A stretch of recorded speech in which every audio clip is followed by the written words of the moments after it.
Hello and welcome to Game of the Year for Shared Screens 2023. We have the whole crew. Like I said, we got Josh, we got Jordan, we got Chris, we got Brett, we got Chance, we got Alec, and myself, Austin. I remember to say my name. Hello, this is Game of the Year. This is the big one, ladies and gentlemen, and we have a show for you, let me tell you. I just want to get to how it works. So the entire group sends me their top five games with their ranking. Number 1 gets 5 points, number 2 gets 4 points, number 3 gets 3 points, number 2 gets 2 points. I will be DMing them games to reveal. So there might be small little gaps in time where you're waiting for the reveal. I feel like that. I kind of like that. Builds kind of tension, you know, get right into it. Yeah, so little drum roll. Yeah, exactly. Before we get right into that, I usually will like pimp our stuff. You know, what other stuff you have coming on? I'm not going to do that because it's Game of the Year. It's a big one, except we have a follow-up podcast that we're pretty much working title like Gaming in 2023, right?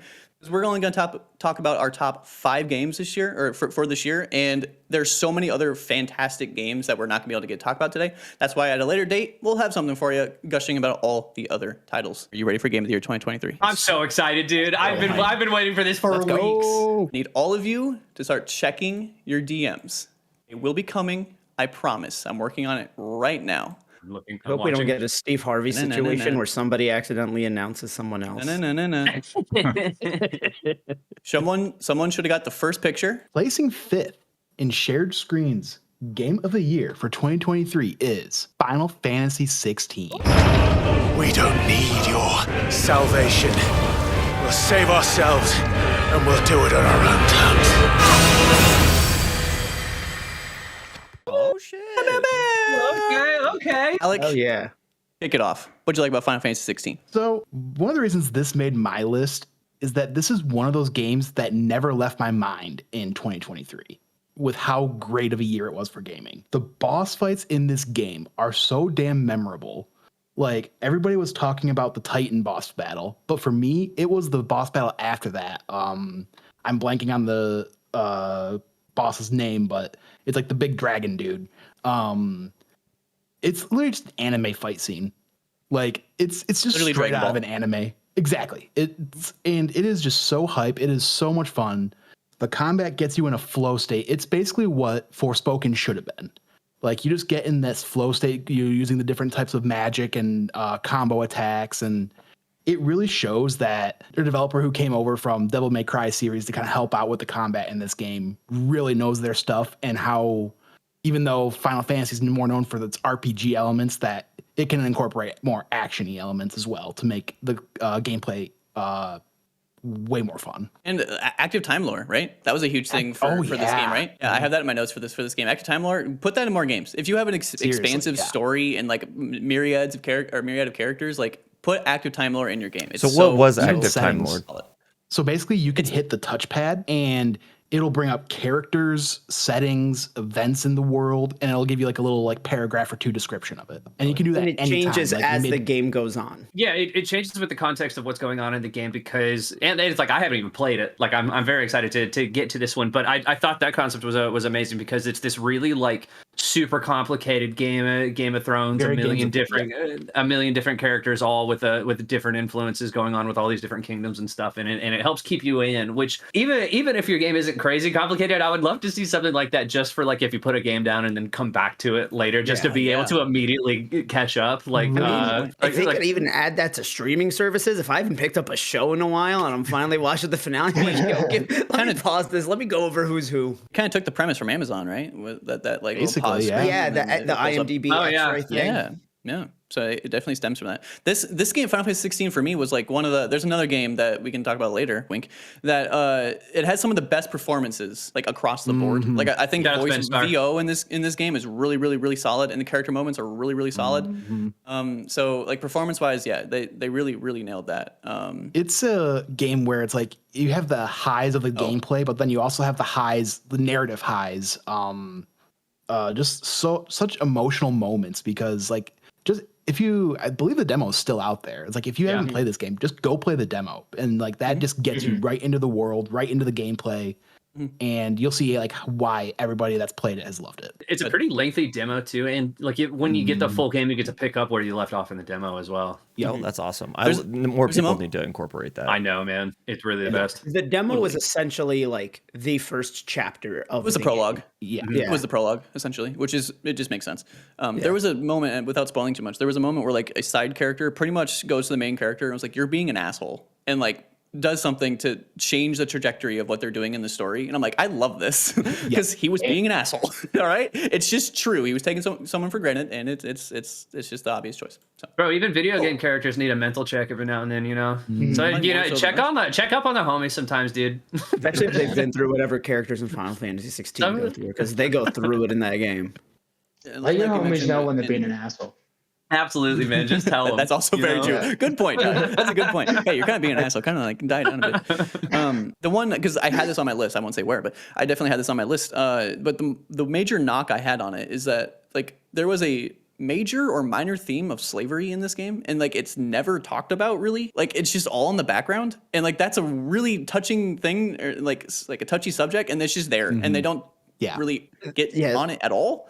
And so like that was the one major knock for me, but like that is literally the only knock I can really think about. And people are like, it's not an RPG. I kind of agree, but like I still love the game. Like it's fantastic. It's an action RPG, but I loved it for what it is, and it kind of blew me away. So placing fourth in shared screens game of the year for 2023 is the one and only Street Fighter 6. Yes. When you go looking for strength, it's not like a game. This journey doesn't have a real ending. I'm making a move. Street Fighter 6. That's what I'm fucking talking about, baby. Let's go. Y'all know I love me some Street Fighter. All right, I'm about that life. Not the socks. I'm in on it. I wish I had the shirt that Josh sent me. Like, it was a collective thing, so I was like, I don't know if Street Fighter will make it, man. I should have had it ready. I was shocked too, Chris. I was shocked too. All right? No. Fighting games in general hold a very, very special place in my heart. The first game I ever remember playing is Mortal Kombat 2. It's why my parents joke that I'm the way that I am. And it's like I've grown up my entire life playing Street Fighter, Mortal Kombat, Dead or Alive, Tekken, like these are the cornerstones of sort of my gaming life, and they're important to like gaming as a whole, especially when you look at like the rise of arcade culture and that sort of thing. And so when I say that I've been in it my whole life, I love these games dearly. I'm all about it. When I say that Street Fighter 6 is possibly one of the greatest fighting games ever made, like that's a very significant thing. It's not an easy genre to get into. You've got like lore and characters that are older than some of the people that play these games, you know. And for Street Fighter to come around and say, hey, you know what? We're not only going to have an accessible control scheme in it to make it easier for new players to come in. We're going to add all of these resources so that people can learn the language of fighting games, what these different terms mean, when to use what, and do all of that without diluting the things that make what Street Fighter is. It's an easier game to pick up and play, but it is not any less complicated than it's ever been. In fact, when you look at things like pairing and drive rush and drive cancel, I would say they even upped the actual complexity of what you're doing in the games at any given point in time, but still made it the most approachable, possibly the most approachable fighting game ever made, outside of something like Dive Kick, you know, which is one button. 2 buttons. Like kind of hard to compete. Like that's kind of insane. And then you have this sort of like Star Wars Force Awakens thing going on, where the main characters that you know, Ken, Ryu, Chun-Li, these are not the main characters of it. You have this new generation of characters stepping into the roles that have been filled by beloved characters for so long, and to have the community be able to accept those and embrace the characters like Luke and stuff as sort of like the new torchbearers of this series, that's a really, really big deal. We're talking about some of the most famous famous video game characters ever. Like, I mean, it's just, I can't stress enough how amazing of a video game experience Street Fighter 6 is. And like, if you've ever even just been a little bit fighting game curious, that's the place to start. You absolutely should not sleep on Street Fighter, even if you're not like, I don't want to go to tournaments, I don't want to compete, I don't do those things. There's also enough there on the single player side of things that you can never enter a single tournament or even have a friend over to play. It is still just the amount of stuff in that game is crazy, especially when you look at the previous Street Fighter games that come out. 5 launched with online. It had matchmaking in it, and that was it. That's all that was in the game. It didn't have an arcade mode. It didn't have story mode. It didn't have anything except for online and training. And then for them to completely turn around, do an absolute 180 with one of the most well-balanced, well-designed character rosters in fighting games right now, on top of all of the accessibility and stuff. I mean, it's mind-blowing. It's absolutely mind-blowing. It's an absolute game shaker, to the point where you look at something like Mortal Kombat 1, which essentially released unfinished like months after Street Fighter. Like the player base is already falling off for that game. It's kind of nuts. Street Fighter 6 is going to change the way that people look at fighting games moving forward. I mean, it's you can even see like Tekken 8 is about to come out at the end of this month, and there's a lot of things that I saw happening in Street Fighter 6 that Tekken is doing now, and I was like, and I guarantee you that's because Street Fighter was doing these things first. Because now we're not going to be able to have fighting games without these things in it. Someone who doesn't play fighters, like I dabbled in Dragon Ball FighterZ because like I love Dragon Ball. Oh, and I played great Mortal fucking Kombat. game. It's really good actually. But and then I dabble in Mortal Kombat because I think they're just fun. They're fun fighters rather than like technical, I think, in my opinion. But I played Street Fighter 6 for the review, and usually when I go into a fighter, I'm like, I'm just getting lucky and continuing on and progressing that way. That's usually how they go. I just kind of have a good time. In Street Fighter 6, I felt like I genuinely had a chance, which I don't normally feel that way in fighters. I was like, oh, this was made for me with the control scheme and all that. And I can't think of like a genuine knock against the game. Like, even if you don't like the like single player mode, like it's just fun, wacky, dumb shit. Like it's like cool, like bounce off of it. There's so much other things. Like I can't really like blame them for anything that you would see as like not my thing, because they have so many other avenues for you to like genuinely jump into the community and like everyone feel should like play you belong. Everyone should play the single the single player too. You get to text Jury. I mean, what more do you want? You know, Chun-Li's pretty like early on too. So Chun-Li's super early. But piggybacking off of what Chris said, like I've been saying this since the review. I've been said on multiple pieces of content, but Street Fighter 6 has set a new standard for fighting games. There's a reason why I wasn't really interested in Mortal Kombat 1. It's because the modern control scheme, like, it got me into this game. Like, that's purely what got me into this game. And I had kind of dabbled with mostly just Mortal Kombat games, and just I would play through the story mode, dip in, dip out, kind of do like the one combo I could do, just keep spamming that, get through the story, drop the game. But I put over 50 hours into Street Fighter 6 this year. It was my most played game on Steam. Let's go. That's a lot. Let's fucking go. Yeah, like this game, it got me in. The control scheme, like, from when this game started to, granted I haven't played in a couple months, but to where I ended, like, I was actually doing well. I was picking up multiple characters too, and the modern control scheme, like, that actually helps so much to be able to, because it essentially makes it kind of Smash Bros-esque, where you kind of have, can kind of use the same buttons for the same thing, and each character has different like kind of ways you can use them, but it essentially does the same thing. So you can kind of see what characters you like and mess around with them. So shout out to Kimberly and Manon. It's one of those things too, and this is my last thought on it, where that modern control scheme is. It makes it so you can come in and play.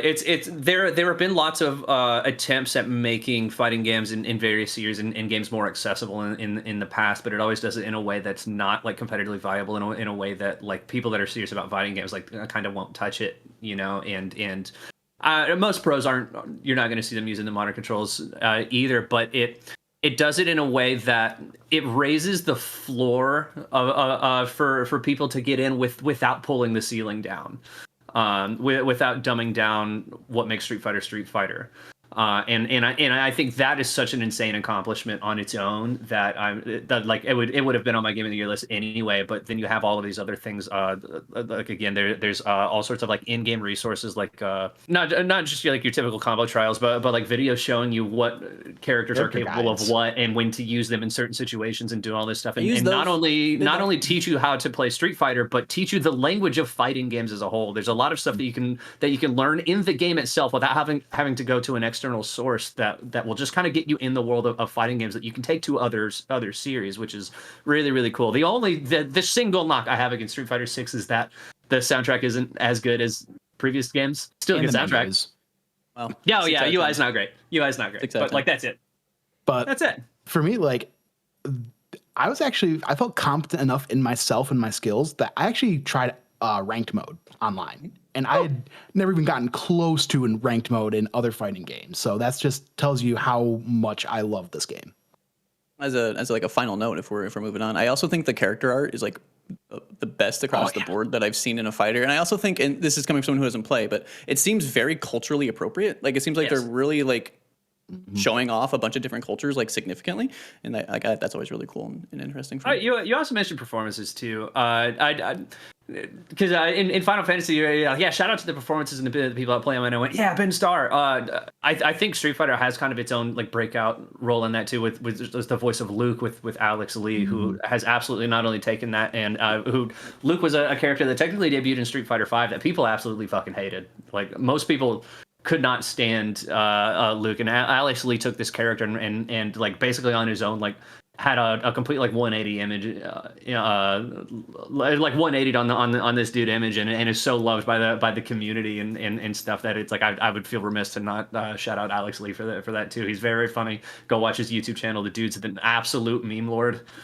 He's fantastic. Moving on, I keep a look at your DMs. I almost just skipped someone, but I didn't. Ooh. So we almost just skipped an entire game. Can you imagine? Imagine we just went straight to game of the year is. Man, that's 20 funny. minutes in. Yeah, what a goof that would have been. Oh no! Now I can't find the folder. Fuck me. Josh, where are you, dude? Oh, I found you, Josh. No, I'm here. Can I just assume the game, bro? Josh takes a shot in the dark. I know what game he wants to play. Or we let Josh single-handedly decide what game number 3 of the year. Yeah, Josh, I have sent the DMs. All right, good thing I didn't assume this. Oh, shit. All right.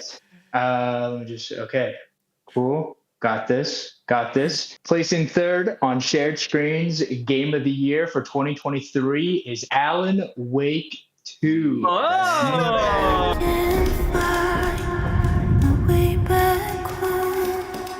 Since I fell down this rabbit hole. Now, my preferred survival horror game of the year. But my God, is this game something else? Remedy is on a whole other level here. It's been such a gradual progression with them from game to game, and having this weird, obscure game where you fight dudes with a flashlight back in 2010. Never would I have thought we got a sequel that is this fucking good. I'll say it. 1 sucks. It One does is a not. bad video game. I think about 1 all the time and about how much fun I had with 1. It may suck, but in my memory, 1 is such a good game because it was such a surprise. It was so I want to weird. play 2 so bad, but it just hasn't been in the budget. And I have you're one right, for free it on does suck. PlayStation Plus. So I'm like, do I play 1? It's a game that's hard to go back and play. Yeah. Now I was gonna say I would play 2 first, and if you really like it, then play like the remaster of 1.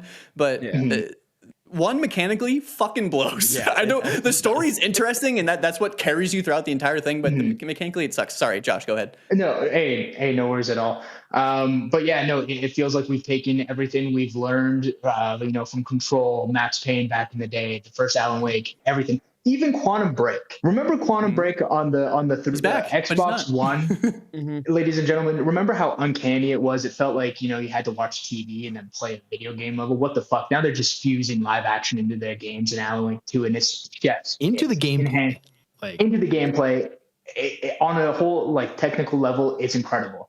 The gameplay heavily rips from Resident Evil 2. That tight over the shoulder camera with the flashlight and the gun, and when you're just creeping around the levels and you're just hearing shadows just wake, and you don't know which one's going to attack you or not.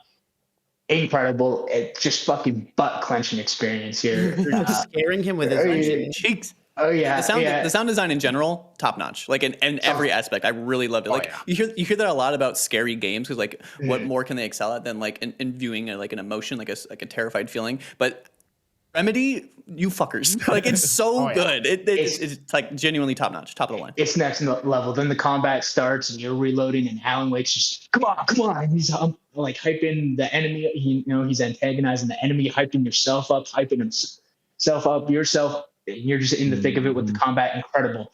The plot diagram or whatever. The fact that you can change in the Mind Palace or Mind Place. There's a Mind Place and then the writer's room for Alan. The Mind Place, incredible detective work going on there. Love that LA Noir-esque shit. Probably the most detective shit we've ever got since LA Noir.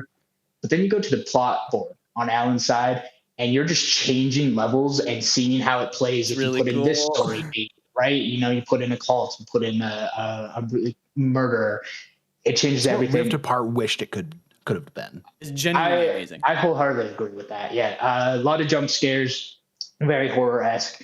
My God, if you don't do horror, you're missing out on 2023. That's what I was saying. That's what I was saying, dude. Just to hop off of that, like I am not a person that enjoys the horror genre, but after hearing everybody's glowing review of Alan Wake 2, I'm like, I knew I needed to give this a shot. And I think it was GameSpot. They actually put out a video kind of along that same topic of like why Alan Wake 2 has gotten me into the horror genre or got me over my fear of horror games. And I honestly agree. Like this game, like it's mostly jump scares, but man, there is just some real like mind fuckery going on in this game. And it got me a few times. Like the beginning of this game, you're just like, what the heck is going on here? And but yeah, this like I remember I think it was Josh even telling me like if I could handle Alan Wake 2, it's like, oh yeah, you can definitely handle Resident Evil 4. So that's definitely on my backlog going forward this year. 100%. It should. Alec, I kind of fibbed to you early on. You're like, how scary is it? I'm like, well, it's not that scary, but I was like, I need him to play it. I need him to fucking play this game. So I kind of lied to you. I apologize. Yeah, this definitely is a must play, but I can't go on about this game enough. I love it so much. It's one of those games that it's hard to talk about non-spoilery. 100%. Yes. It was the Game Awards performance for me that I was like, I will play this eventually. It's just a matter of time and money. Of just like, it's not even the best part of the game. Speaking of that, yeah, but that performance awoke in my inner theater kid, and I was like, for sure. We're trying to be spoiler free. There's a thing that happens within the first 1 minute. Are we cool with me spoiling the first 1 minute of Alan Wake 2? I guess. Yeah. You can say no because that's fine. No, I don't care. The first 2 to 4 minutes of this game, you start as a heavyset white guy just butt ass naked in the woods. And you're just like, what? You just dropped in. You're like, and for me, I was like, yep, this is my game, baby. Like this is setting the tone for me perfectly. I love this. Now, did we all turn the camera around to try to look at his penis right away? 100%. Yeah, without a doubt. Let's go, boys. Let's go. Slanging this guy. I was about to be like, hell yeah, bro. Let's go. Represent. Now, we're gushing about this game. It's in our game of the year, but I do want to talk about the things that I didn't like about it. I found it way boring. I've stepped away from this game like 3 times. Cool. And I'm sorry, but it just... Anyway, sorry, I didn't mean to cut you off, Austin. That was rude. Absolutely. I can totally see it being boring. If you don't vibe with the story is, I think in my opinion, the story is what gets you by like the first 4 to 6 hours. And then after that, you do kind of start getting a rhythm of the gameplay, and then the story is like, ooh, and then it's a combination of like the vision of this game kind of a thing. So if you don't vibe with the story right away, I can totally see you bouncing off. I like the story. The ending fucking sucks. Oh, I don't want great. to say what, but it's not great. If you've played Alec Wake 1, you're gonna understand. Oh no! So- God damn it! I already Nope. know what the ending is. I don't think there's like a bad character. I didn't love Alan Wake, and I didn't love the other gal. I cannot remember her name. Saga. in that- Saga Anderson. Saga. How did I forget Yeah. Saga Anderson? That's the dopest name ever. Anyway, Right. but my favorite character actually were the gods of Asgard. They Oh, fucking yeah. rock. Oh, Like, no yeah. pun intended. They're really cool. So character wise, I just didn't. There wasn't like a standout for me. I was just like, okay, these guys are pretty cool. So I mean, that's kind of what I vibed with. I was about to do. Ooh. I found Saga way What's the more spoiler? interesting than Alan. Every time I've stepped away, it's because Agreed. I found Alan to be more, just not as interesting to me. I really like the detective stuff Yep, over the same. story Agreed. stuff I was- of Alan. I just to piggyback off of it because I have played this game a teeny bit. I don't think I've gotten to the point that you're talking to. I think it's still very handholdy in the areas that I've been in. Right. I don't want to spoil where I'm at, but I do think that Saga for me stood out a lot more than Alan, just in the parts that I've That- played. That I'm- persists. I will say that. Okay. I'm right there with you. It's the creativity of the Allen levels that does it for me, that keeps me going. Right. It's the fact that It's not you Alan see- himself. Yeah. Okay. 100%. You see the flickering light. You're like, fuck, I need to get a light source there. Change the level. You go back. You go through, explore, find a new light source. Right. Take down the old one. Backtrack somewhere. All that stuff is what elevates the level. Going back to the plot board, putting in a new plot element to completely change the level. That's what's holding it together for me. Whereas I agree, the Saga Anderson like FBI detective stuff is a whole lot more compelling than anything Alan Wake is currently doing. Yeah. Yep. Give me more Twin Peaks-ish games. Like I really vibe with that. And I think that's why I was vibing with her section of the game more, is because it felt very Twin Peaksy. And then I think her performance overall, I'm at a point where she's questioning a lot of things. I think anybody who plays it knows, and Rightfully that so, yeah. I have been like wanting to get back to. But then Valhalla came out, and I was like, well, shit. Yeah, Valid. I totally get it. I do think it's worth your time if you just kind of get past the first 8 hours, which I hate saying a sentence like that, but it's the truth. Yeah. I know. It's Only it's wild 150 to- episodes, man. Oh, yeah. Hey, 8 hours is better than what the quote usually is. Okay, that's Yeah. all I'm gonna say. Final Fantasy is yeah, like you- 13 hours. Right. Usually it's an 80-hour open world RPG, and people are like, "Oh, play 20 hours. That's when Yep. it's good." Yeah, yeah. If you just have to play 8, like that's totally reasonable. That's fair. I think That's like half the game too. Because I think I finished it in like 17, 18 hours. I want to say. Yeah, that sounds right. I think mine was 18, but I also like went back to do specific things that I wanted to see. Okay, moving on. I think Oh, that's everything. Should have. I was just gonna say I think that's everything, but RE4 should have been in the spot, and I'll never forgive you guys for that. So, fuck RE. Okay, moving on to the next person. Please check your DMs if you have not got a message from me yet. Guys, he DM'd me. Placing second is Resident Evil 4. Placing second for shared screens game of the year for 2023 is Marvel's Spider-Man 2. Nice. I know I can snap him out of this! We can fight this together!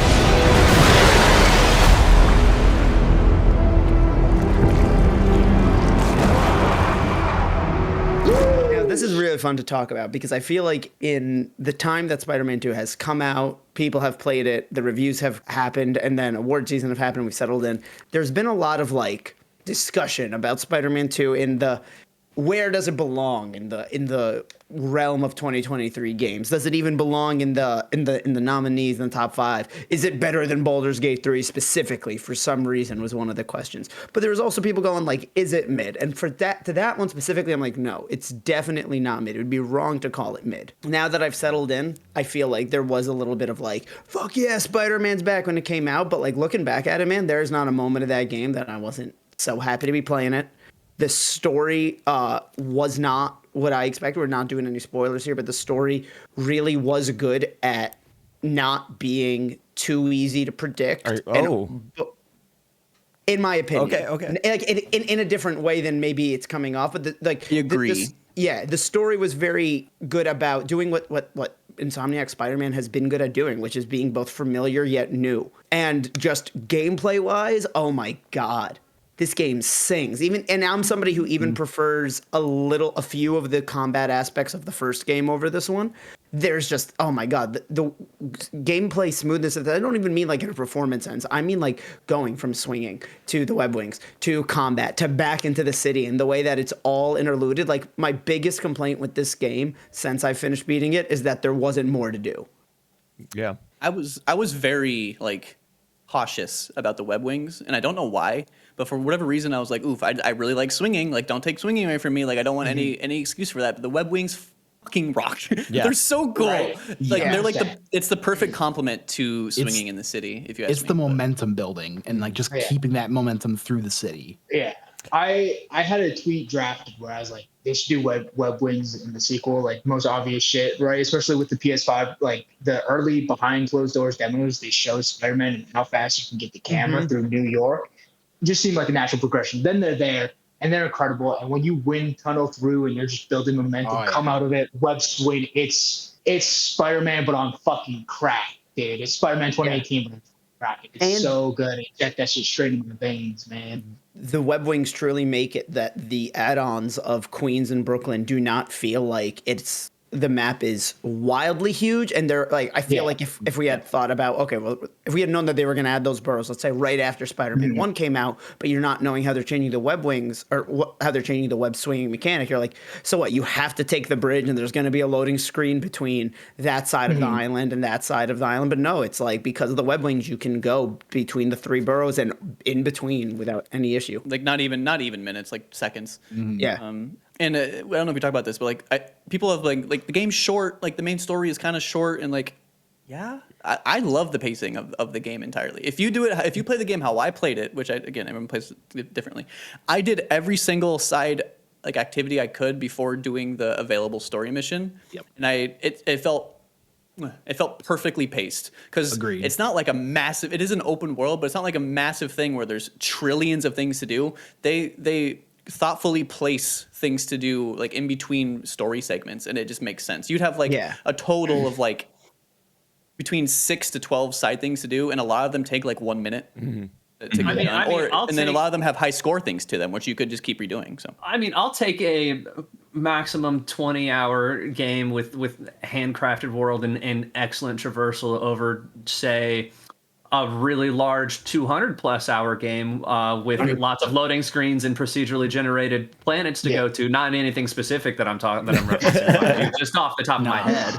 I also think, and I know you're making a gag, but I also think that's because I am 28 now and not 13. Like, if I was 13, I want the 200-hour game, because like I'm just going to keep coming back to that. But because I'm a grown white guy who's just sitting in his room playing a game, and I want to move on. Let's get to the next thing. Like that's. I played through this game in a weekend. I had a couple days off, and so I really just like crushed through it. And so I don't think I was able to like really reflect on some of the story beats until I had beaten it, and that's when I like gained most of my theories about it and kind of my feelings for it. And I do think that the traversal and the way they implemented the web wings specifically, I was super iffy on as well. But then I did the trophy where you can't swing from a certain area to a different area, and I tried it fairly early on, and it was pretty easy. It was fun, in fact. And I thought when I first saw that trophy, I was like, I want to get this one knocked out because it's going to suck. And then that changed the way I traversed the entire rest of the game. And I had a lot of fun with it. I do think the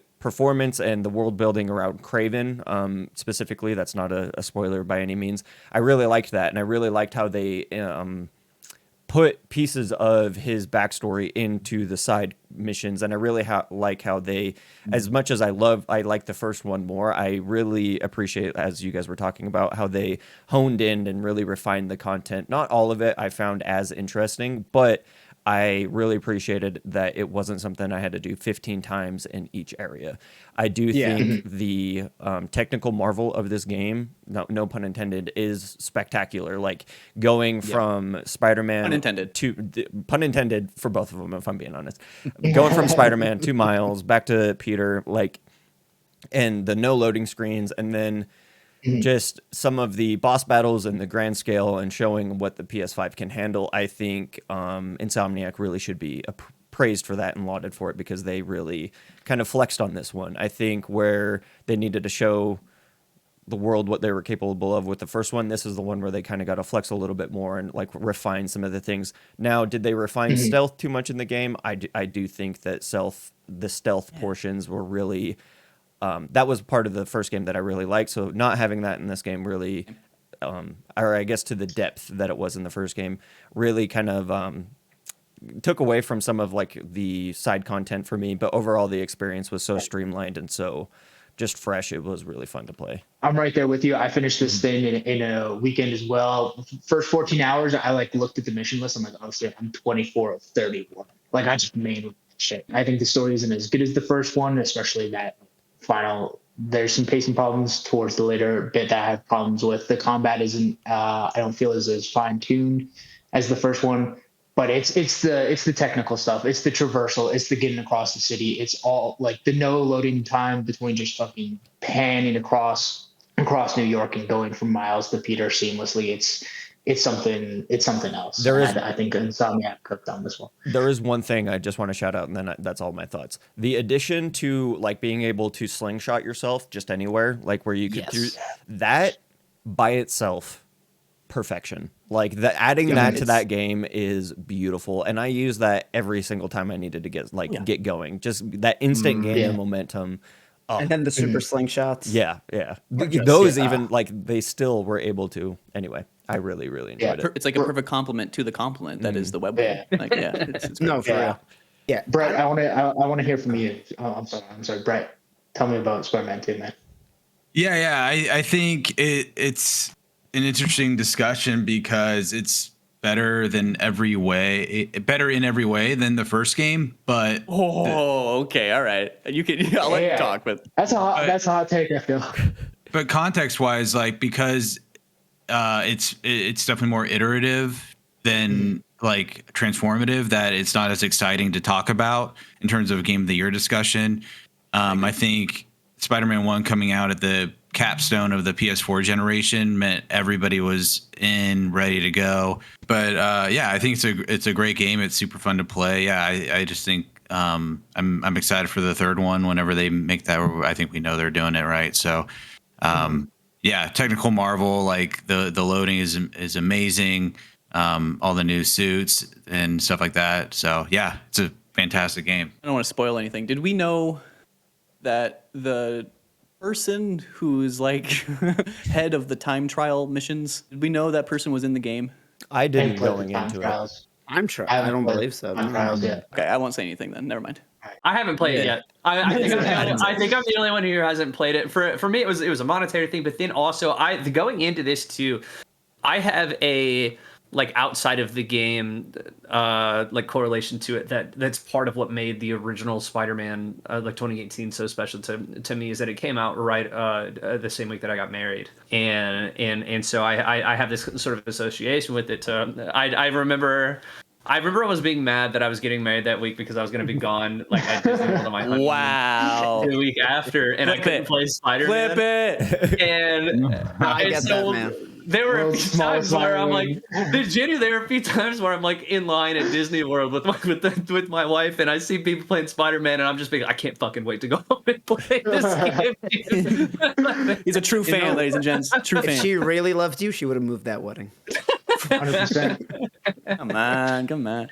But it's like because of that though, I have that associated to that first game that almost to where like the second one's coming out, and it's like, man, I almost don't want to touch that right away. That around it, you know. And it's like it's kind of silly. I'm sure it won't affect it in that way, but it's like I don't get this really cool association with the second game, which already kind of has me going into it being like, I'm just not as excited about this one. Yeah, it's the same thing with like Jedi Survivor, which didn't make this list, but it's a great game in a lot of ways. Yeah, it was on mine. Or did it? Yeah, but it's not. Too. But we're going to number one next, and it's not going to be. Imagine it's fucking Jedi Survivor, dude. I'm gonna. Can you fucking imagine? But yeah, Let's let him finish his point. Yeah. It's just it's better than every way, but the second one's not always as exciting, right? Because they've already done it before. So I think I said this on our initial review of it, but it's like, it's not to me that the story of Spider-Man 2 is worse per se, or like from an objective standpoint of writing or themes or whatever. I think it's that it doesn't reach those highs, and part of that is that it's the second one. So like the first one being this new Spider-Man, but I also just think that, man, like, since we're obviously not going to spoil anything about the second one, but I'll talk about the first one. Like the end with the you knew you were everything I wanted to be, like that back and forth, and then the follow up with the Aunt May scene and let me see my nephew. Like that was just peak Spider-Man writing, not in a video game. That is just peak Spider-Man writing. Period. Well, I mean the parallels of him saying you knew, but And with the you different knew to context in Aunt May. both of them. Yeah. Like I agree with you. It doesn't hit the same highs, but at the same time, it doesn't hit the same lows. Like when your character swapping and you're like, oh, fucking MJ. Like the MJ shit's a lot better this time around. Yeah, I'm somebody who's never hated that. I see the hate. I see the hate for the. I don't even. I'm right there with you, man. I feel like sometimes it is a little bit exaggerated. I never hated the MJ missions or that Miles. I did. I cannot stand the MJ missions. Even in Spider-Man 2, I did not care for any of it. It was better, but I admit that it was not fun. MJ belongs in a Spider-Man game, right? I admit that. It's a must. But if this is the MJ we're getting in gameplay, don't want it. Yeah. I never hated them, but the problem is that it's like the issue that I take is that it's like why would I want to play as anyone but Spider-Man in a Spider-Man game? Like I can go play any other stealth game if I'm playing Spider-Man to play as Spider-Man. Right. You know what I mean? Yeah. What is it completely opposite of being Spider-Man? Somebody with no superheroes just sneaking around, like being Splinter Cell. Being a woman. Oh, oh my god. I'm sorry. God damn it, clip it. Shit. I do think a lot of games, and I won't spoil anything from a game. Sorry. This game or this list, but it's like I feel like games are getting better at giving you chances to play as other characters to tell the story. Like, look at what God of War Ragnarok did last year. Like, that wasn't even like a playable section with Atreus. Atreus was basically your second character. Look at Last of Us 2. Like, I think it's becoming more and more relevant. And there are other examples that I can give, but I won't in recent years. I think they did it better with the Atreus. There's still a lot of people that fucking hate the Atreus segments of the game. Yeah, I didn't, but to just put an end to it, so we can move on to the next game. That would be very key. It's the next game. I think the story in 1 is way better in Spider-Man. I think there are character moments in 1 that are so much better than the ones in 2, but there are side content moments in 2 that are so much better than 1. That's what I will say. Okay. Yep. And it's just a technical masterpiece by Insomniac. Like that's something I don't think they get enough credit for with this game. 100%. Like everybody's just but like just the technical side of this game is something that should be applauded by everybody. Yeah, I like the way that y'all put it, to where like this was their opportunity to come and flex this a bit, and they got the chops, man. It is the first game I've played that feels truly next gen. Yep. Like it's like this is PS5 stuff. Plus, another thing we're not talking about enough: Yuri Lowenthal's performance in this is hell yeah. Fucking 10 out of 10. Give this man an Oscar, dude. Like, he was wrong. Because he basically is just he voices Sasuke. He's Sasuke in this game, 100%. And I was like, and it's great, dude. He fucking rips. Yeah. All right. Thing. I do want to say one final thing. I'm calling it now. We'll be getting more Spider-Man 2 content in 2024, and I don't just mean New Game Plus. There is a side story or some sort of a DLC that just like the game. I'm not going to say the game feels incomplete, but the game feels like there is more to be done. And I feel like if it was just New Game Plus, I feel like we would have gotten just a New Game Plus. There's something brewing for this game, a Spider-Man 2 Valhalla situation. Ooh, wow. I like it. Okay. Moving on to the other game that placed second because of a tie. I am DMing someone right now. Wait, so we have 6 games on the list? We do. That's you guys did it. Don't yell at me, all right? Placing second in shared screens game of the year is Jedi Survivor. Let's fucking go! As long as we fight.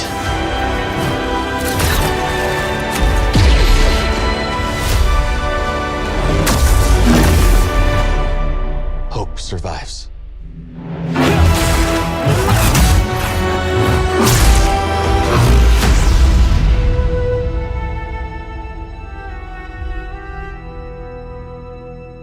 I know we're talking about the first one's always better, blah, blah, blah. I wholeheartedly disagree. I found that this game's story was much better. I vibed with the characters, partially because of the world building they did in the first one. I thought the combat was exponentially better. I know it had bugs. I didn't run into the bugs. So I'm talking from somebody who played the game differently than maybe you did. But I think the implementation of the different styles of blades, allowing you to respec at least once for free and like get your own play style going. I found that incredibly fun. I was constantly spending the points just to see what the other styles were like until I settled on some. Cross Hill Gang. Like, I really enjoy the refinement that they did to the world and to the characters. I think that there's certain story moments in this game that wouldn't hit without the first game, obviously, but I found them hitting way harder than the things in the first game did. I feel like it was a perfect preamble to what this game's story delivered for me. I think the cosmetics, having that be like the collectibles, I think them expanding that and letting me be Roadhouse like from the get-go was part of the reason why I loved it so much. Running around with a fucking mustache and a mullet and a beat up wife beater with my cross hilt, dude, I felt like the 80s action movie of the century, bro, and I fucking loved it. Outcasters with a Confederate flag. Someone who Make the galaxy great again. Someone who didn't Empire play, did nothing wrong. get more than like ponchos to like spruce your guy up. 100%. Like it But is. also, I mean, having the poncho be something that you can find by fighting the son of Ogdo Bogdo, fucking genius. Spoilers! Get him! There's one boss fight in this that when it happened, I was like, what the fuck? It's the janitor, right? Like when that boss fight happens, I thought that was like, it was hilarious to me. Ricky the door technician. Yeah. Also, Yuri Lowenthal, by the way. Oh my god, of course it is. I think that the real performance he deserves a nominee for. I do have my qualms with the ending, but I think as far as like a Jedi story goes in this world where we're kind of getting sick of seeing the glowy light sticks, I thought that this stood out and kind of continues to stand out in its own way. I'm really excited to see where Cal Kestis goes. I think that McConaughey, what's the actor's name? I know it's Cameron Monaghan. Cameron Monaghan. I love him in Shameless, so of course I'm going to love him in this. Cameron Monaghan. Yep. Yeah. Cameron Monaghan. Thanks, Austin. What's his name? Anyway, Monaghan Cameron. I don't want to wax too poetic about this game because I know we all have a lot to say about it, but I cannot wait. I have saved portions of this game so I could go back and experience some of it just because I was enjoying myself so much. And I can't wait to see the next game they put out because I know it's going to be a banger with the way that they have like the parry timing. They fixed the parry timing and now it feels beautiful. So much fucking better. Like the combat is fucking incredible in this. And I'm so glad that this made the list, one, because we do have like the entire cast of This Is the Waypoint here on this panel as well. It's like everyone but Austin. Weird how it made it, huh? But it is the thing though too, to where if you look at everything that's come out this year, and I know that's the point of this, but narratively, and I know Josh is still playing through it, so I'm sorry about the Ogdo Bogdo thing. I'm not going to spoil anything else. Hey, no worries, no worries. It's a secret boss. It's not part of the game. There's other stuff, I promise. But hey, Josh, when you finish the game, I got to talk to you about something. I told him you call me when you finish that. But like when you look at the strength of everything, like even just narratively of all the games that have come out this year, Final Fantasy, Baldur's Gate, Alan Wake, like all of these things, the ending of Jedi Survivor stuck with me so much. Like the things that happened in the last few hours of that game were so impressive to me and so like emotionally and well handled, well performed, well written, that it's my favorite narrative to come out of gaming this whole, like everything that I've played, that's my favorite story in gaming this year. Like I can't believe it. Not only did they, just as a Star Wars fan, it's not only just a great video game story, but it's a fantastic Star Wars story. Like this is like Respawn is a team that understands what makes Star Wars and how to write these characters and make them exist in that world.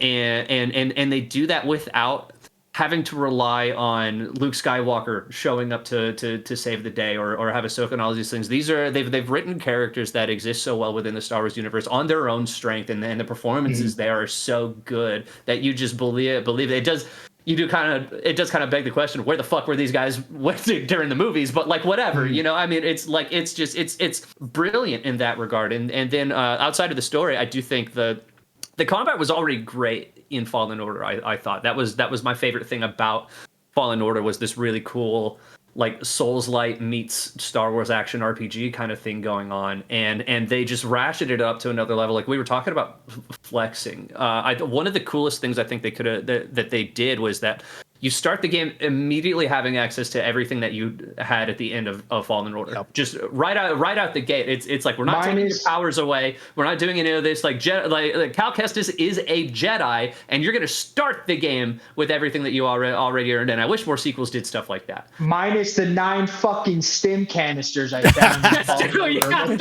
You're back to 2. We had to factory reset DD at one point. Constantly letting them because they're always getting lost. Like. It keeps dropping them, dude. I don't know. Dude, the side bosses in this are so fucking good. The side bosses are so good. One of my favorite things was I always thought it was cool that the double blade lightsaber was in Fallen Order, but I didn't find it fun to use in Fallen Order. Using the double bladed saber in Survivor is so fucking rad. Like it's like you come spinning in and then you whip it around and I'm just like, I'm Darth Maul. You know, like whipping it around. Like it's so fucking sick. It definitely had some technical issues, which I think by now most of that is definitely fixed. And much like Chance, like I'm sorry if you had experienced that. My playthrough was pretty clean. I had a second playthrough that I'm working on that's also that's been like butter since the 2.0 basically. Even if you when you weren't dealing with crashes, like just the environment and art design just of everything around it, it's such a gorgeous fucking game. Like there's so many times where I just had to stop and look around at like the skybox or something like that. I was like, this game is drop dead gorgeous. I agree.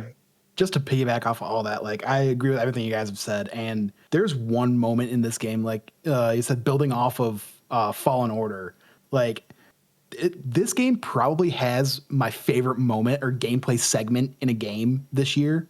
I'll just say the mining droid segment. Oh yeah. Oh yeah. Like. Yeah, legitimately have not like that was a set because I think Jordan had finished it at this point. Like he was on the review and like I had to I dropped my controller. I had to like talk to somebody about that moment because it was just so hype. Is it better than Sing in Alan Wake 2? And Greg Miller put it in a way that I love. Like the way that Greg Miller phrased it on their thing was like not only was it was cool, it was hype, it was really fun to look at, but it was all gameplay. Yes. At no point does it take you out of playing the game while that's happening. And that's part of the thing, like you guys were talking about like all this narrative stuff, but like that's the thing. Respawn, they're also great at gameplay too. Like, you know, they're the people behind Apex Legends. Like they know gameplay. Shout out Titanfall 2. I was just gonna say Titanfall 2 as well. But it's like they know how to do gameplay too. And like that moment just encapsulates everything because you have the narrative coming through, you have the gameplay coming through, and they're just firing on all cylinders. I'm gonna jump in. I'm gonna be, a little bit of the critical guy here. Someone has to be. On our celebration coverage, we're like, Chris and Alec, this is God of War to God of War right now. I was like, this has potential to be Assassin's Creed to Assassin's Creed 2. This can be a true next level step. And in a lot of ways it is, but in a lot of ways it isn't. It feels like a half step forward. And that's not on Respawn at all. I feel like that is solely on EA and wanting to make this last gen and current gen and pushing it. A shitty fucking PC port. Yeah. So pushing it out before Ahsoka and all that shit. So that way it was anyway. 100%. Yeah. So it feels like a half step forward. But even that half step, like all the open world stuff they do, all the traversal stuff they do is still incredible. There's still loading times. It doesn't feel like a true next gen experience. You go into the cantina, the little ball droid comes out and scans you, and I'm like, okay, this is a hidden loading screen.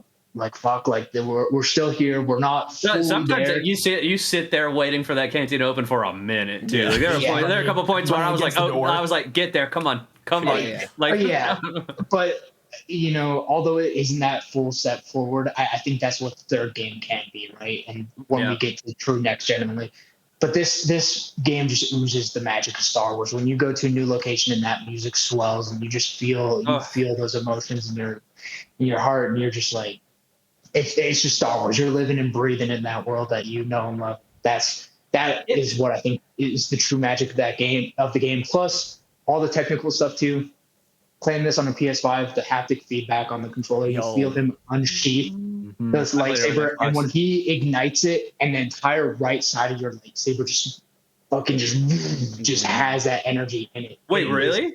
incredible. Yes. Shit, I gotta buy a PlayStation. And the fact that you pull a battle droid towards you, it feels like nothing on the trigger. Then you try to pull a heavier enemy towards you, and you have resistance on the controller too. It's really cool.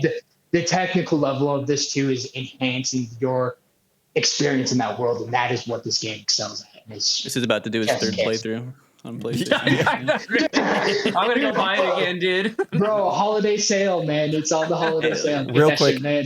I do want to shout out a voice actor that I have noticed this year and have decided to remember his name.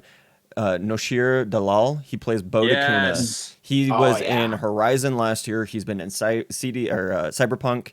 He is creeping up, and I see this dude becoming the next Troy Baker. Dude, he is phenomenal. Shout out to you. I hope I'm saying your name right, Noshir, but he killed it.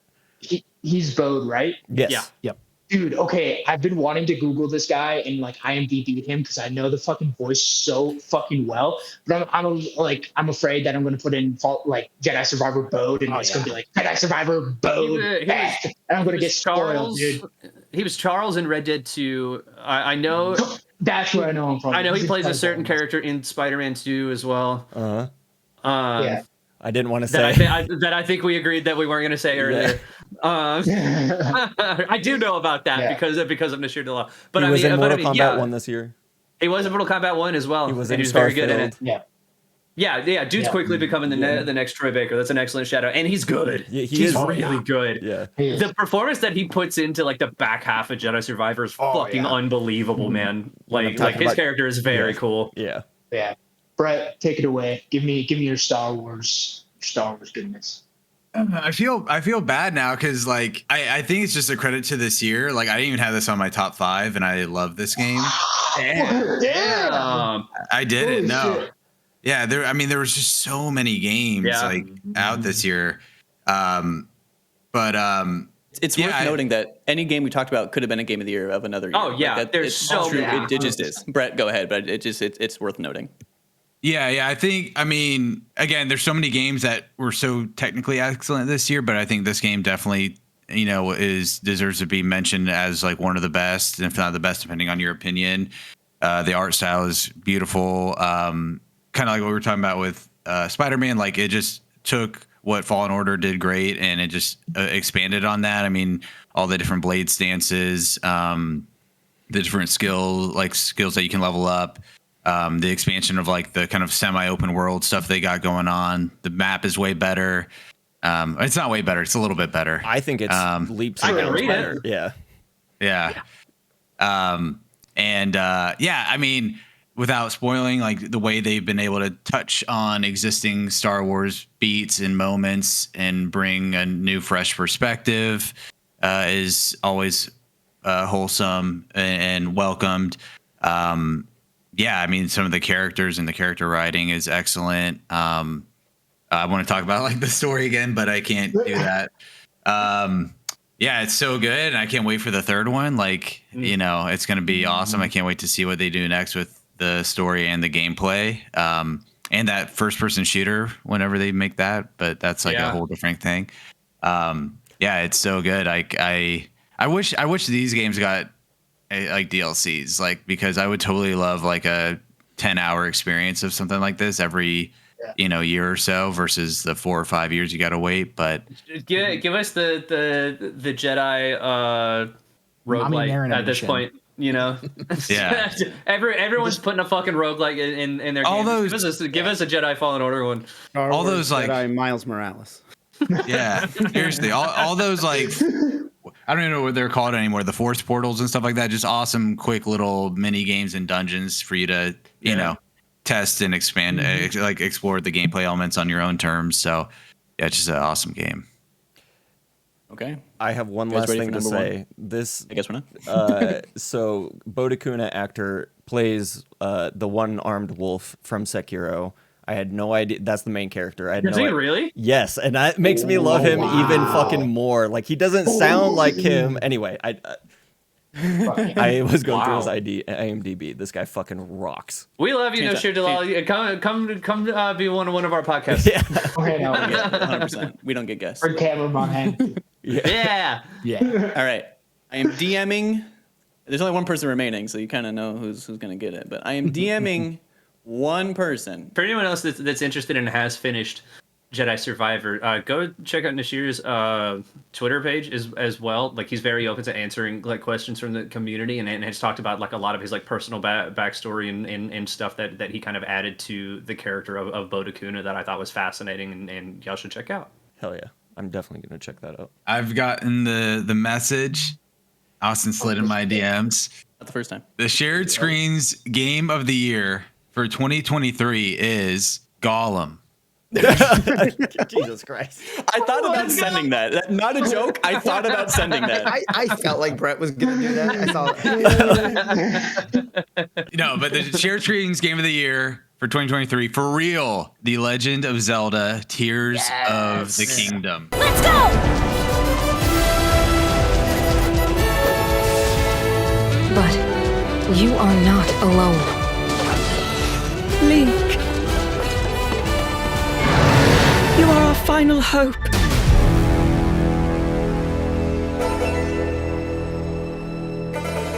Going off of our existing discussions on like Spider-Man 2 and Survivor, I think what makes Zelda stand above those titles, in my opinion, is that the gameplay evolution from Breath of the Wild to Tears of the Kingdom is like infinitely just like way more fun and cooler. Like when you get the Ultra Hand and you get all those different abilities, I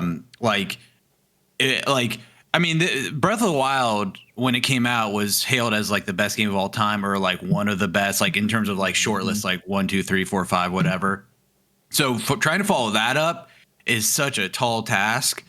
And the fact that, now, you know, kind of like with Spider-Man and Survivor, like the reaction was not as great, but that's just because Breath of the Wild did it first. That's just super hard to get over. But the fact that like I still feel like for most people who played both games, it still left a immense impact. I remember when I played Tears of the Kingdom that first day, like I was like, knowing what happened with Breath of the Wild and how magical it felt to me, I was like, and expecting that for Tears of the Kingdom, and then actually getting it again when you get the Ultra Hand and you're on that first starting island, I was like, oh my gosh, like they did it again. Like, and we expected it and we knew what they could do, and then they exceeded those expectations again with the gameplay.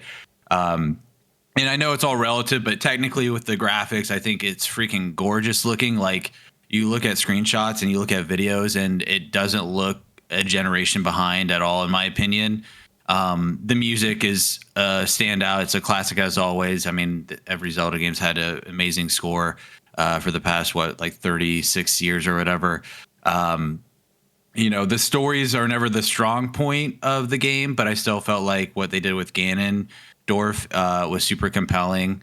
Yeah, I mean, it's just an incredible game. I mean, even what they do with like Zelda herself too, I thought was really fascinating. Yeah, like the point in the story where you discover where the Master Sword is. I sat there, I was like, I was not expecting a story this emotional out of a Zelda game. Like, oh my god, that whole sequence, like I couldn't believe how emotional. Like this character doesn't even cry, but he's talk, but he's making me cry. Like, and that's part of the reason for me why I love Skyward Sword so much. Like I know everybody harps on the gameplay.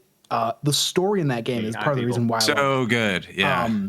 But that's part of the reason for me why I love this game so much is because they took the gameplay from Breath of the Wild, the thing that everybody loved, and the open world aspect of it. And then it's like, hey, let's give you a good story this time around too, in addition to this revamped gameplay. And it's again, I said it for Jedi Survivor, but it's Nintendo, that studio just firing on all cylinders, just being like, hey, there's not one solution to any of these shrines. Oh, just break the game. It's just fucking genius puzzle design. Dude, when you cobble like some half-made like little contraption to just get you over that gap, and you're like, this was not the way to do it, but I did it. Stick a bunch of planks to just walk across. Yeah, you feel like you're scraping by. You feel like you're scraping by, but at the same time, you feel like you just had enough genius in you to get to like proceed. And the fact that I believe they've been quoted on this. I don't know the exact quote on hand, but like that they're probably not going to make another style game like this again means like they know like they've hit perfection or as close to it as they can, and they're going to try to reinvent the wheel again. So this is, I think, a crowning achievement in gaming, man. It's special. I always love when a tentpole Zelda game comes out, because it, like, within the gaming space, like the world kind of stops to play the new Zelda, right? Especially like with Breath of the Wild and stuff. And so when Tears of the Kingdom came out, it took over the internet. Like my Twitter, my TikTok, like everything was all Zelda. And the thing that was so crazy about Tears of the Kingdom for me specifically was, I remember just getting on Twitter and seeing people from like 343 and Respawn and Insomniac and like all of these other people who have all had, like, you know, these and CD Projekt Red, like people who have all had like really massive games come out within the last couple of years. Long do all these careers things in the industry. They're all sitting down playing Zelda, and all of them are tweeting the same thing, which is, how the fuck did they make this game? Yeah, like it's 20 gigabytes. Like for Switch, for the Switch, that's like a Call of Duty game, basically. Like, that's like 200. That's like 200. Still, yes, like PS5. Yeah. It's for what they did. Like, you look how big, like, you know, a game like Cyberpunk is, or like, you know, something like that. Hundreds of gigs. Hundreds, yeah. And like this game fit it in 20. And how big was Jedi Survivor this year? Wasn't that 150? 150. 105 on Series S. But what's crazy about that, though, they kept the depths hidden until like a week after the game came out. Yeah. I had no idea. Like, they didn't advertise it. Yeah, letting the game, just like that sense of wonder and adventure. Like, you can't you can't teach that. You can't tell people about like, oh, you're gonna have this sense of adventure. Like, they just show it to you and give it to you, and then you run with it. Yeah, the fact that this game isn't like a coding mess, like, dude, and it like ran like relatively bug free when it launched. Like, that is equally as impressive as the fact that it fucking works. We talked earlier about how it's like, well, I'll take this short, like, handcrafted game over a huge, gigantic, like, 200-hour thing. This is a huge 200-hour game that is handcrafted in every single way. Like, there's everything in this game is so deliberate, and like when we talk about how we're marveled at how it works, it's because there's like physics engines on top of physics engines on top of physics engines with a million different ways to solve any given puzzle. And like when Breath of the Wild first came out, I remember everyone was being like, man, like it feels like no matter how I tackle anything, like Nintendo was ready for me to have like this wild off the wall solution. And then they ratchet that up to 11 with Tears of the Kingdom, to where you can try anything and it may or may not work, but there's no point in the game where like your bonkers off the wall idea doesn't feel like you're breaking anything. Like everything that you do is as intended. People were making mechs and like helicopters in this game. Oh, I got super into that. Like, once I beat the game, you just adventure into the depths. I feel like none of us have all 100%ed, and that's one thing that I think, like, it's too much. It's too much, but it gives us a reason to go back. The amount of times I haven't had anything to play, so I'm like, well, I'll just go fuck around in the depths, get some like materials, and then just make something stupid. And I always end up back on like the Akira bike with the fans. Like, that is my go-to route of transportation. But even after I beat the game, the amount of hours I put into it, just trying to see every nook and cranny, and I'll be damned if the depths aren't scarier than Alan Wake 2 ever will be. Like, that place terrifies me. Dude, the first time you go down there, like, you fall down on accident like I did, and I have no gear or tools, and I'm like, and then like the one little candle goes out, and I'm like, oh my gosh, what have I done? I need help. The gloom in this game literally has hands, and the gloom hands got hands, bro. Dude, they do. The first time running into that was horrifying. I feel like I do think that this game's ending, I personally liked a lot more. I thought that the mechanics of the boss fights in this game I enjoyed a lot more as well. Trying to be a little bit vague here. I think that the implementation of Ganon in his form in this game, I really, really liked, in the way that he interacts with Link, I'll say. And then he was hot. He was very hot. He was hot. Matthew Mercer. Was that really Matt? Oh, that's right. That's right. It's Matt Mercer. Yeah. The way that they like took the map that we all thought we knew, and then like really shifted it, added these different levels, and it still felt as like 2 more maps, basically. Yeah. It is. I wanted to shit on it like coming into this because it's the obvious answer. It's like a sandwich, but it's it's the obvious answer for a reason for me because it is just so incredible and so perfect, and you never feel like you're wasting your time in this game. You always feel like there's something right around the corner if you just look a little bit harder, which I really appreciate. It's an ADHD person's like worst nightmare though. Because, oh my god, I can't get anything done in that game. Holy shit! Zelda already like their stories work like the only like the beginning like the only thing you need to do is get the three keys, but then the three keys each require their own like their stories already. Well, to do this you have to do this. Let alone okay, now I have to go there, but on the way there I'm running into 500 things. Well, exactly. Like you're literally like you can just be on your horse going down some road, and then you see some NPC just walking by. You talk to them, and you start this whole other quest. And that was a really beautiful part to me. Like no matter where I went, I feel like there was the people like it. Not since The Witcher 3 have I felt like the world was this lived in, because like no matter who you talk to, like it could be 5 minutes or it could make you go find a band that's going to take you the rest of the game to find these fuckers. But like it is just so perfect. I hated finding this guy so much. It was a great iteration too, to where like one of the main criticisms leveled against Breath of the Wild was that there are lots of points where the map kind of felt empty, which I disagreed with. But you could tell they still kind of took that to heart, and like every single square inch of Hyrule, the depths, Skyrule as I call it, it's dense. There's not a point where you're walking around and aren't coming across something. And I think that's what makes its like open worldness and design of the map so wild, is that I can't explain how you would accomplish that in other games. And granted, I'm not the person that people should be looking to for that answer, but what I mean is like I see what Hyrule is in Breath of the Wild, like just Hyrule. I won't even talk about the depths or Skyrule as Chris called it. Like if we're just talking Hyrule, and going back to a game that we were talking about earlier, like with Spider-Man 2, is so what? Are we just supposed to add a bunch of NPCs in New York every few blocks, and each of them have like something different that they need a Spider-Man for? Like, sure, but there's just something about Breath of the Wild where it feels like it fits this world perfectly that like I can't just tell other games you got to copy what Breath of the Wild did. Because it's more than just, well, okay, we need to add more of the map, or people want to be able to build stuff. Like the lesson from it shouldn't be give everybody an ultra hand ability. I don't know that I would trust anyone but Nintendo to make a game like that though either. Like Nintendo's got this. I feel like ultra hand and like the concepts around the ultra hand gimmick should, like whatever team worked on Tears of the Kingdom, get them off of Zelda completely and just have them make something like around Ultra Hand and creating your own thing. Like make it its own game, its own IP, like separate it away from everything. Like what I wonder what that See, Arms too.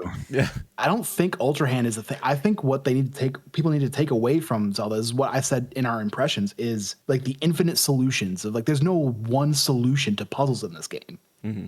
Like using Ultra Hand is cool, yes, but having 20 different ways to solve one thing. Yeah, no, when we kind of talk about like the design of it, like Ultra Hand I think is since we talk about like these devs just kind of flexing, like Ultra Hand is Nintendo flexing a bit. Yeah, I'm just worried being like look what we have that we can do on the fucking Switch of all things with like this crazy physics engine and all that, but like the genius of the design of the game comes in its puzzle solutions, in that there's no wrong answers anywhere. Yep. You know, it adds that player that freedom to the player, which organically creates the sense of adventure and discovery and all these things. So you're not releasing directs talking about how adventurous your game is, when in actuality it's just a bunch of loading screens. Not anything specific, mind you, but like it's it's something that comes about by the way the game is designed, rather than it being told that this is an adventure game. Does that make sense? Like, yeah. I do have one last thing I wanted to say about this real quick. Is we were making comparisons about the second game syndrome, right? And I think one of the main differences between Breath of the Wild and Jedi Fallen Order and what was the other Spider-Man 1 was we looked at Spider-Man 1 and we looked at Jedi Fallen Order, and we were like, but we're more excited for the second game to come out because they're going to fix all these problems. With Breath of the Wild, it was like, well, how are they going to top this? Mm-hmm. And I think the fact that Nintendo was the one who still impressed us the most given that I feel like they had the most to lose and it was a harder task. You have to applaud Nintendo. They're not my favorite developer, but they know the sauce, they know how to make games, and they just rock at their job. I mean, 6 years too. Like, that's a long time. Yeah. Like, so much anticipation. Like, yeah. And that last year just being polish was crazy. Well, I think a lot of aspects of this year in gaming have been give developers the time, and not just the time they need for the core development, but give them the time they need for polish and bugs, because we see what happens when it's rushed, and we see what happens when a game is delayed for the better. As someone who only like dabbled with it, I played like the first like 5 hours, and that was coming off right after I played all this late. I played Breath of the Wild, really enjoyed it. Then I jumped into Tears of the Kingdom, and I'm like, I think I'm just like Zelda'd out at this point. Yeah. I couldn't do it at the point. But you'll play it in 2027.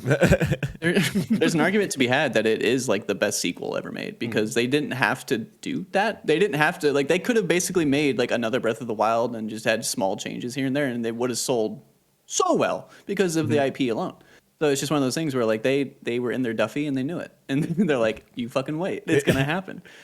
I'm on the same side as Chance, where it's like Nintendo's not my favorite, like not like my number one like favorite developer or anything, but I don't know that there's still like any other developer out there who understands the like how to make a video game fun. Mm-hmm. Yeah, like there's something about like Nintendo and the word play that I think that they understand to a level that nobody else does, and it, because they're Nintendo, they give like their teams the money, time, and resources available to let them cook. You know, I forget what the exact statistic is, but like so many of the people who worked on Breath of the Wild are people who worked on the original Zelda, I believe is something that. Or sorry, not Breath of the Wild, Tears of the Kingdom. But either way, like it's a lot of people that worked on the original Zelda, and I think just like what Nintendo does right is they know how to keep people, so those people can keep innovating on the stuff that they've originally built, and they trust in those people. But also like those people just have like, I guess, like the concept of like game philosophy down. I always describe Nintendo as the company with the highest floor, which means if you get a bad Nintendo game, odds are it's still a 7. Mm-hmm. So like, and they all, which is unique to Nintendo, they also have the highest ceiling. Their floor is also really high. Like again, like the worst you get out of them is like it's still a pretty quality video game. So. Yeah, like, I mean, they're one of the biggest. They're like kings of the genre for a reason. You know, like. Yeah, they're the only company that can launch a handheld console and still compete with these almost PC like spec consoles. Yeah, sure. Yeah, yeah, you're totally right. Well, I mean, when you look at like their profits dipping during the Wii U era, though, too, like you had a bunch of the heads of Nintendo like cutting their own budgets and have to be able to keep the people around that make crazy games. idea. Yeah, it's absurd, right? But I mean that's the thing. Like it's until you brought it back up again, Jordan. You're like, yeah, there's a bunch of the people that worked on the original Legend of Zelda that worked on Tears of the Kingdom. That doesn't happen anywhere. No. Anywhere. No. To wrap it up, to recap, Final Fantasy 16 was a number 5. Street Fighter 6 was a number 4. Alan Wake 2 was a number 3. Marvel Spider-Man 2 tied Star Wars Jedi Survivor for our number 2 spot. And our game of the year for 2023 was The Legend of Zelda Tears of the Kingdom. You guys want to hear some stats? Yeah. I'd love to hear some stats. Love to. So some of them are just like little fun facts, but some of them I just call them stats anyway because it's fun. You all receive little graphics of like what I want you to say and little pictures. All of you have a personal one. Chance, I'm so sorry. I don't have a picture of you, so I put my head in the corner. Everyone else got like a picture of themselves, and I'm like, well, fuck. I liked you in my picture. There was a version of these where I was tired making these at like 1 a.m. last night, and I had one that said, instead of third, it said like thirth, and then second was like cyst. Like I was like, oh fuck, I gotta get in here. I was groggy and doing this shit. My doc, like my run of show for this is 6 pages long, and I don't think I've ever had one go longer than like 2. So like just all the relevant info that I wanted to have is 6 pages of content. This is specifically for the viewers at home. I told the crew that they had 15 minutes of allotted time for each entry. I actually only gave them 13. I don't know if I even said that right, but because I wanted to mess with them, considering I told them the estimated show length. I don't know if it worked, but oh well. So if you guys were like doing math in your head, I wanted to throw you off. That was the goal there. I don't know if it worked. Anyway, we had 20 different games submitted. 20 different individual games. What a year, dude.